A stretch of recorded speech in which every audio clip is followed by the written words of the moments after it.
So, we have been doing a series on poisonous platitudes. This is our last week of it. And you'll see right up here, I actually have what we say each and every Sunday. And I know this may be perplexing to some of us. Yeah. Now, I've mentioned in previous weeks, some of the platitudes I think are just toxic immediately. We gotta just kick them in the butt, get them out of here. Others, it's not the substance, but it's the dosage, you know? Like, choose joy is like a good way to approach life in a lot of respects, except for when you start using choose joy as a bludgeon against other people. Knock that off, don't do that. Or if you're using it to like run away. But optimism's not a bad thing, necessarily. This, whoever you are and wherever you are in life's journey, is actually one of my favorite sayings, my favorite expressions. And I hold it very close to my heart. But that doesn't mean it can't be used in a potentially toxic way. But before we get into that, Steve, would you get our handy dandy microphone ready? I want to ask, what is good about this? Why do we say it every week? Why is it so precious to us? And I'm going to ask, church, for why it matters to you, instead of me just telling you why I think it matters to you. Okay? So raise your hands. This is going to be a very interactive service. Why say this? Okay, Nick, and then Lori, you can, yep. It's because you, meaning the church, is acknowledging that how we feel as ourselves are allowed and loved and welcome here. Yes. It's not just whoever you are, it's whoever I am. I'm welcome here, okay? I just wanted to jump in and say that the reason I walked into this church in the first place was the sign on the side of the building that said, Jesus never rejected anybody, we don't either. And to me, this embodies that. Thank you. Okay, and then Evie? I think it's kind of a life philosophy. Yeah. A very Christian one. Like, it reminds me of the quote, "They will know you are Christian by your actions," or something to that extent. Yeah. Basically the idea being that our job is to be a radically accepting group who doesn't necessarily tolerate intolerance, but instead says, like, I'm trying to think of what the words are for this. Yeah, that's okay. I think it's the idea is we're essentially trying to say, we are not going to judge you for where you are on life's journey. We're not going to judge you for who you are. And we will give you the chance, to understand why if your actions are hurtful, we will try and do our best to give you the chance to understand why they're hurtful. And if you are genuinely trying to change, we will support you on that path of change. Okay. Thank you. Hold on to that thought for later, too. Okay, and I think Michael and then Anne. Okay, Anne and then Michael. Steve, between yesterday and today, we're really making sure you get your steps. I, too, was drawn because that's my chiropractor.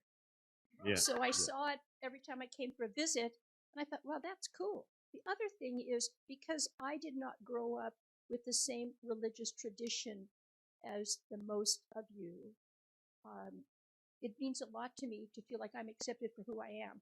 I applied to one of the colleges here. It's a religious college. I thought, well, that's okay. I mean, I don't care if you're Christian. So they said, no, I could not go there. And so to be able to come up to a space that's safe, that I have felt so embraced, that means so much to me. Yeah. Thank you, Anne. All right. And then Michael. And did I see a hand over here too? Okay, Michael and then Rita. Well, it helps the people who are watching at home hear you too. Fair enough. All right. Yeah, actually, I did grow up with all this. And unfortunately, I saw a lot of different takes on the Christian attitude and the upbringing and you come to realize in that time, so many of it says they are open and accepting, and what they really are is secularist and isolationist. Yeah. They are welcoming so long as you are one of them already. And they are willing to take you into those arms so long as you become one of them. But they don't take you in as you are. Michael, are you sneaking a peek at my sermon notes? Okay, and then Rita, and then after Rita, Sharon.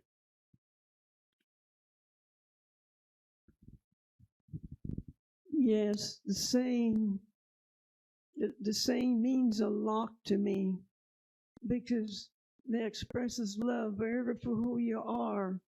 You're accepted and loved forever who you are, whether sexual orientation, race, creed, or color, or where you come from, or your handicap, or you're accepted wherever you are. That is teaching love and peace, and that's a good example to share throughout the world. Thank you, Rita. All right, and Sharon Mackey, will you wrap this time of sharing up? Okay, so I have a similar background as you, having, well, I wasn't raised in a church, but when we moved up from California to Oregon, I became part of the youth group in a very evangelical conservative church. And I think it was good for me during high school. But then my future mother-in-law was the secretary here. And so I started going in and I went through confirmation at 18 and his oldest one. And I just realized, as I progressed, it was like I was so rigid in that everything was black and white that I got to expand and realize that it wasn't literal. It's just a lesson to teach us. And in the Connect group, I really love that because we're able to, express this like, I don't know about that, but I still believe, it's just, it's a good thing to model your life after. So. Thank you. So, like some of you are starting to get at, I love all of these things that were shared. This is why we say it. It is an expression of a value that we seek to live into. It is an aspect of a virtue that we seek to foster. And that does not mean that we're always perfect in doing so. We fall down, we stumble. We try to pick ourselves back up, resolve the conflicts we may have, learn, and keep going. One of the big issues, I think, one of the big potentials for this to turn toxic is when churches express this value of welcome. And then folks come and they participate for a bit, and then you learn, oh, you guys don't actually want me. You want my money, you don't want me. You want my number, you don't want me. You want my butt in the pew, but you don't want who I really am, Or they learn like, yeah, you're welcome, but have you considered changing this aspect of yourself that you can't change? Who you love, how you love, the gender that you identify with. You know what? We welcome you, but if you're going to keep coming, we need you to change that. Or you learn like, yeah, I'm welcome to come and participate. I may even be able to become a member, But they don't want me to serve on the board or the council. They don't want me to lead music or read scripture or participate with communion. Where you learn that somebody who looks like you, loves like you, shares so much in common with you, cannot speak from the front. And by virtue, that means, by extension, yeah, you're welcome. But you have some inherent factor that means you are only welcome to a point. I've never been in a church that says, oh, you aren't welcome if you happen to be a visitor who comes in on a Sunday, right? Every church I've ever been in has talked about itself as being very friendly and very welcoming. It's only when you stick around or you look with critical eyes, you start to realize, like, oh, the welcome does have terms and conditions, you know?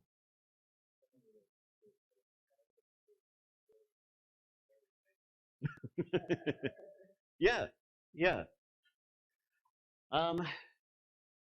And that is not limited just to conservative churches. Some of you grew up in those systems like me. But I've also seen this in churches that think of themselves as quite progressive, right? Once upon a time, Park Rose Community United Church of Christ had to become open and affirming. It didn't start off that way. It had to go through a process. And that process was tested and challenged. And the folks here, before they ever moved to this location, when they were in the other location, they had that put to the test when it came time to select a new pastor, right? Pastor Don. Do we actually mean it when we say all are welcome? Or would we be willing to have Pastor Don Frew as a congregant, but not as a pastor because he's gay? And he was 100% accepted. And it was a brave process. The church still had to have a lot of tough conversations beforehand. And y'all made the right call all those years ago. But it wasn't necessarily an easy one, not one you can just take for granted. So, last year, we are going through a series on the book of Acts, one that went for a very, very long time, because it's one of my favorite books. It went all summer and it went into the fall.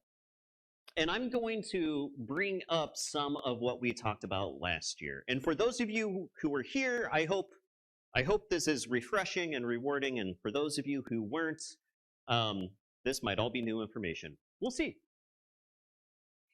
So on the day that the church was born, according to the book of Acts, which is an idealized history, you know, a historiography, so to speak, the Holy Spirit came in, and all of these folks who had been following Jesus and were now, after his death and resurrection, scared of what could happen to them, hiding, were filled with the Holy Spirit and led to go out and share an invitation to everyone throughout Jerusalem to join the beloved community and follow the teachings of Jesus like they were. And wouldn't you know it, they were speaking every kind of language for the groups of folks who were there, because it was a ceremony time, it was a special festival time, and you had people there from pilgrimages. And that message of invitation from Peter also came with an expectation for repentance from those who participated in having Jesus put to death, according to the book of Luke, which is the partner book to Acts. We want you in on this. We recognize some of you had a hand to play in killing the guy we're trying to follow. But that's not the end of the story. We'd love for you to come and join us. Just turn from that. Turn from this violence and invest yourselves in the beloved community. And there was this raucous, I don't want to say, results. I'll say results. I'm just going to go with the simple word. Thousands of people, more people than logistically could have really had converted that day, were baptized and joined the community. So many people across gender, across income levels, and across language groups joining. And one of the consequences of that is that they pooled their resources together to make sure nobody had too much and nobody had too little. But then this leads to a problem. As they go out distributing resources to Aramaic-speaking Christians and to those who speak a different language, the Greek-speaking Christians, who also have need of the food, they come to discover, after many a complaint, that the ones who don't speak the language of the land are getting shorted, especially the widows who speak Greek. And so the church leaders decide, you know what? Here's how we're going to resolve this. Why don't we have some of the folks from that most affected community distribute the goods and make sure everybody gets enough? And then the Spirit leads them into Samaria. And the Samaritans were longtime enemies of the Jewish folks who lived right next door.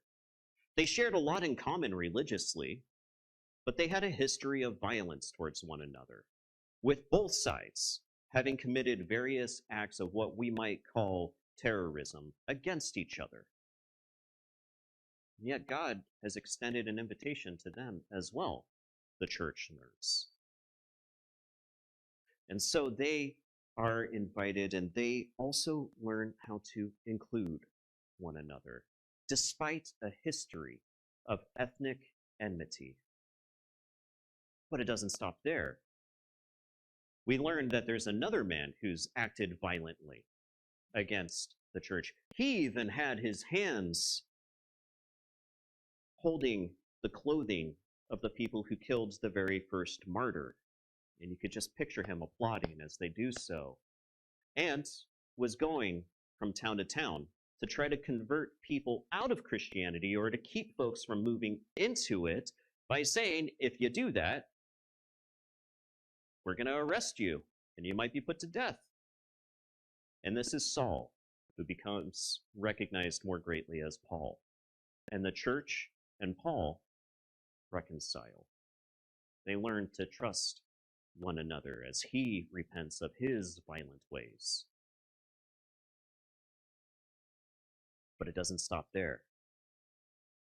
There is a man from Ethiopia, the kingdom of Cush. Very powerful man, but a man who is not allowed to set foot in the temple. Now he's a Gentile, but he's also a eunuch. And because he is a eunuch, because he exists outside of the gender binary, it is thought that he could taint the temple, even though he's coming to worship God there. And God's Spirit leads another man to come to him and sit with him, and he's our first Gentile convert. He looks at the water around him and he says, well, what stops me from being a part of this? And the answer is nothing. Nothing stops you. You can join us. And then we have Cornelius, the more famous of the Gentile converts. He's a Roman centurion. And after Peter has this big, incredible dream where he realizes that he should not call anybody profane that God calls unprofane, calls valued. He recognizes that even the Gentiles are welcome into the beloved community. And then a few chapters later, we realize that this work of inclusion is actually quite tough at times. Sure, we've welcomed in one another. We've welcomed the Gentiles in. But you know what we need for them to do? We need them to become like us. They should become culturally Jewish, observing the Torah, getting circumcised. You could see some of the problems with this for the Gentile Christians, and observing Jewish food regulations. And you have Paul, who's now representing the Gentiles, saying, I don't think so. I think we shouldn't bother them with that. That's a burden. And so the church meets and they decide it's not fair for us to put such a burden on these folks. Recognizing that for the Gentile Christians to assimilate into Jewish culture, it would be an extremely unfair burden for them. That would actually keep them from participating in the beloved community with them, and it certainly would keep them from being able to be with the Jewish Christians. I don't know why this is still so hard for us to get. And by us, I mean American Christians as a whole.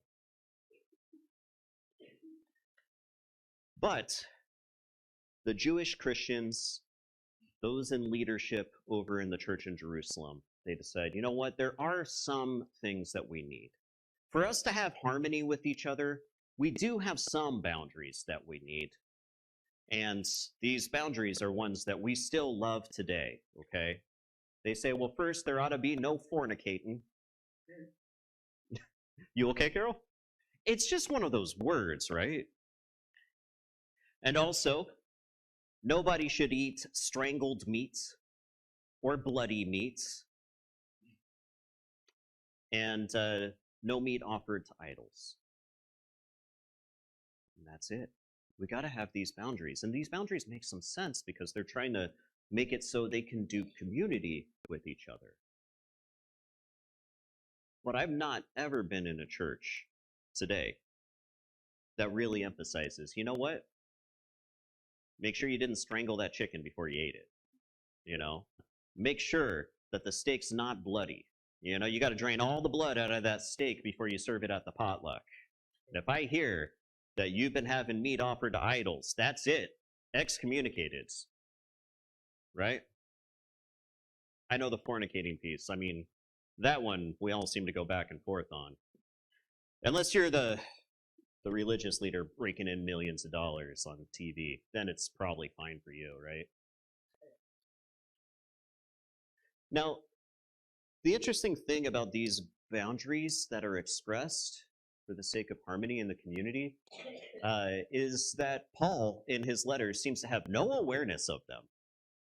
You know, Paul, who's present in this story, there's conflict over, like, hey, this person had some food offered to idols, and he's like, how about this? How about you stop asking where the food came from, and just eat it, you know? And if you know that the food's been offered to idols and that bothers you, I mean, it's just food, guys. But if it's a trouble for your conscience, don't do it. You know, that's it. That's it. Don't cause the person next to you to stumble if it's going to be an issue with their own conscience. And he doesn't say anything about the bloody strangled meat thing.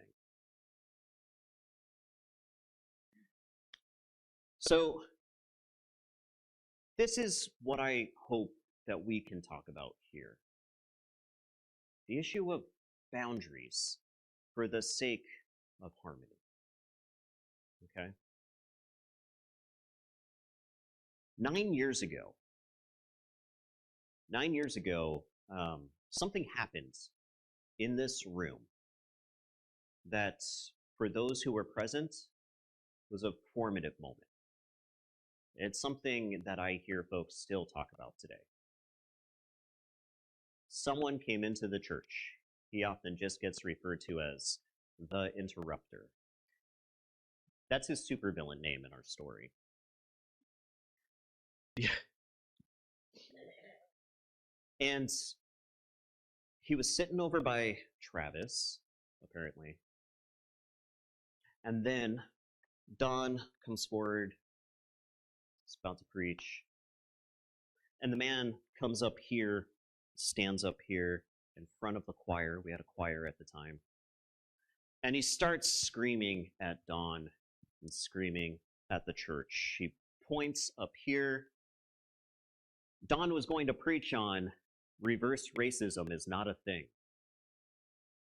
And the man points up there and he says, "That is wrong!" And he points at Don and he says, "You are wrong. You're a gay man. You can't preach." And he points at the ground. He says, "Get down." You know what this church did? This church did something that was so meaningful to Don that when I met him months later, it still brought tears to his eyes to talk about. Folks in this church came and formed a circle around this man.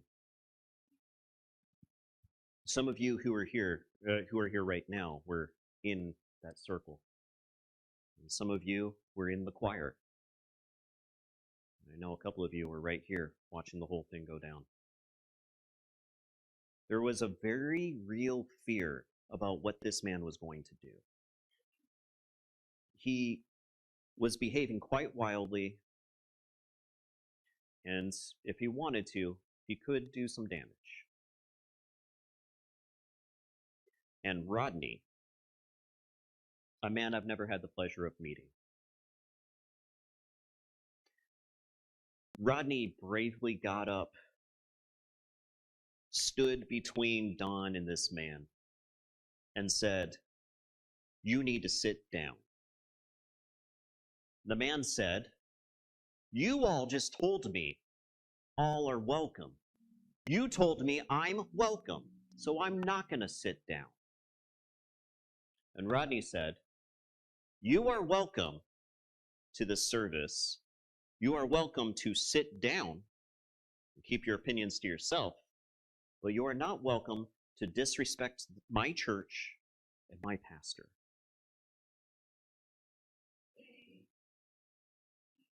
Eventually, the man did in fact leave. And he came back a few Sundays later and made a scene, and then left then. You know what this church did after the man left? Led by Don? Don did not get back to the sermon he had planned. He said, "We can't just go on from this. We have to talk about this." And he led a prayer for the man. He said, for someone to do this, for someone to want to hurt others, they must also be carrying quite a bit of hurt themselves. So God, we pray for the hurt that this man has. And if we could be a part of the healing, God, help us to do so.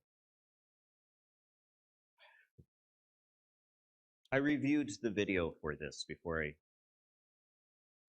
came to preach. And it choked me up. It choked me up to see my old friend Don in this position. And originally, when I was just thinking about this, I was going to play the clip, but I can't do that. I can't do that to everybody. It's hard to see. It's also beautiful. But what Rodney said, I found so profound. And I want to continue that conversation here. I want to invite us into that conversation. And that is, what boundaries do we need for people to truly be welcome here?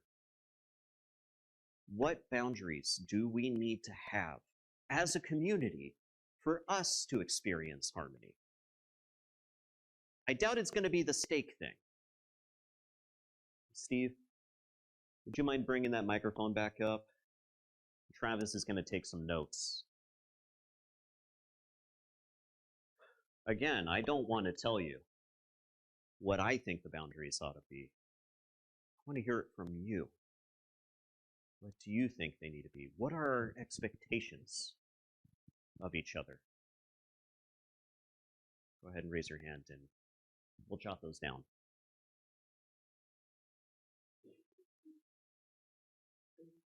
Let's start with Sharon, and then Rita, and then Dan, and then Michael. Well, we have the mission of our church statement that says it quite well. Yeah. And also respect. Yeah. Thank you. There is a shared expectation of our mission, which is to love God, love each other, and love our neighbors. And also respect. So treat each other with love and respect. All right.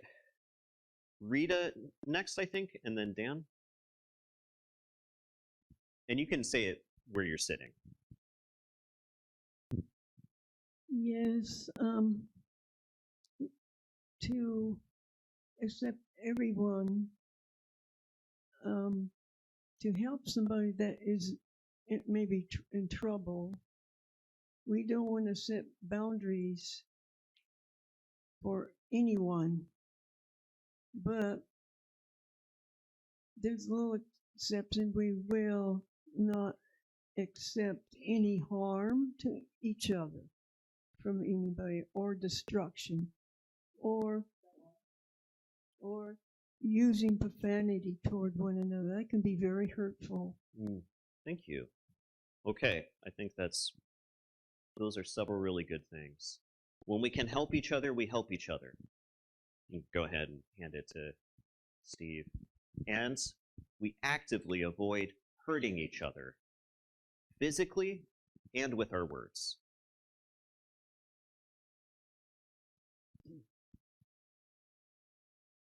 Oh shoot, I kind of forgot.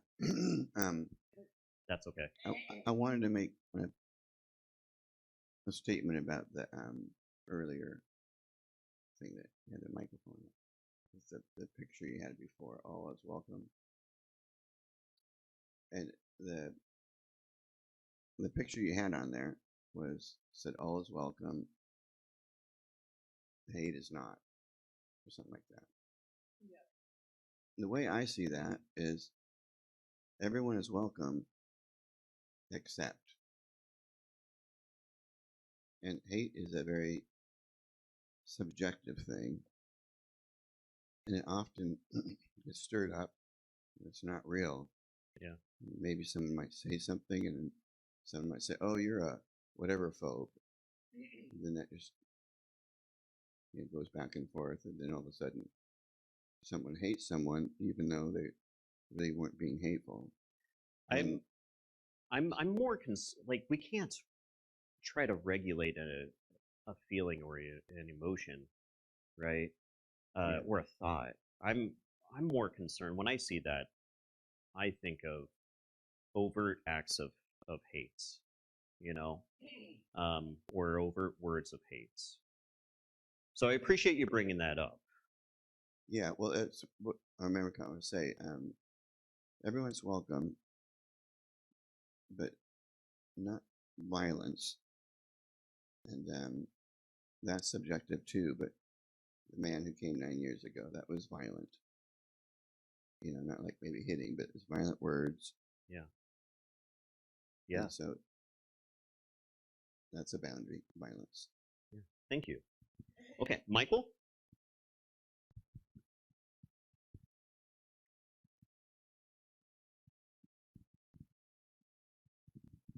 All right. This might be a little controversial, maybe a little hypocritical, but bear with me. People should feel that they can enter and leave this space as the same person. This is not a place where you need to grow, need to be comforted, need to be like pushed to something, need to become spiritually stronger. This is a place where you can feel comfortable enough for those things to happen. And if they don't, you shouldn't feel pressured for any of that to happen. Pressure to change. Now, that does lend to the fact that this guy shouldn't feel pressured to conform to these things.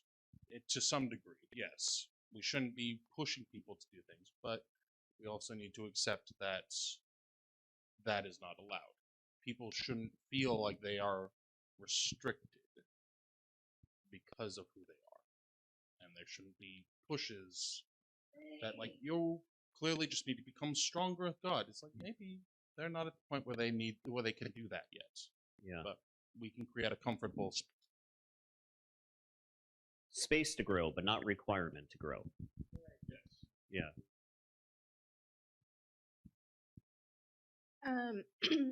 One of the things that I think about with boundaries is active listening.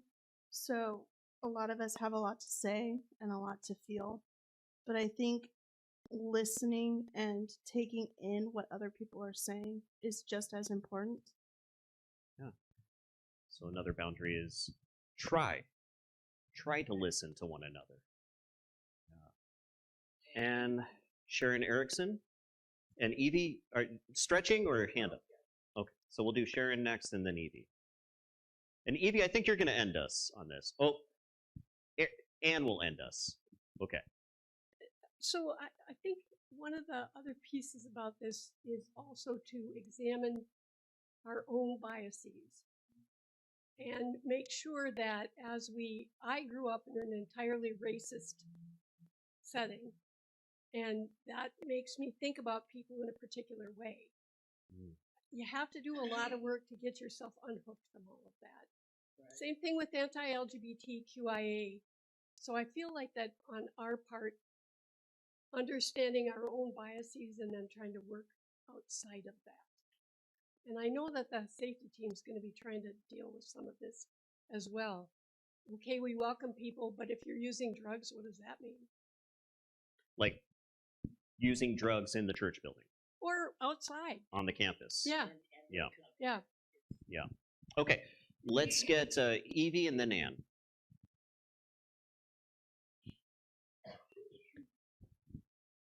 This is a term that I really like. It is, I think this should be a safe space to leave our comfort zone.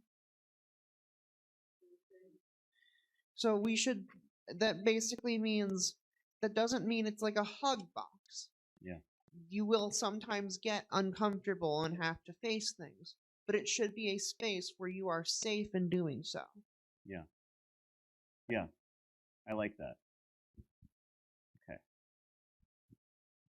Do you hear the refining, the sharpening that's happening? Yeah. This is good. Okay, and I think Anne, why don't you wrap us up in our sharing time? Forgiveness. Forgiveness. We are all but mere mortals walking this path. We're going to make missteps. We're going to make mistakes, make every effort possible to not inject purposes or intent into what the person did. Just forgive them. And just, that doesn't mean you leave yourself open for any kind of abuse. I mean, it just means realize that they are mere humans. And give them an opportunity to understand how you're feeling so that they can grow and not make the same mistake again. Foster an environment where forgiveness can happen. And that's so in the safe space to leave your comfort zone. And that's on that hurt between, like that little clash between two people. Both people need that safe space to comfort zone to be able to deal with how they feel and get their feelings validated. Thank you for that. All right. We've gone over in our time. You all have been so gracious. I truly appreciate it. This was an important one to me, very important. And I know it's been important to a lot of you because this subject comes up a lot. The interrupter comes up. The tension we feel with one another sometimes comes up because as immensely welcoming and genuinely welcoming as this church can be, we're human. And we fall down and we make mistakes. And we have to try to figure out, how do we live as people of harmony and peace with one another? Right? We're an incredibly neurodiverse group. It's one of my favorite things about this church, being somebody who considers himself as part of that spectrum of neurodivergence. And sometimes that means that we trigger each other. Sometimes our pain points are hit and we may not even know it. And sometimes we talk right past each other.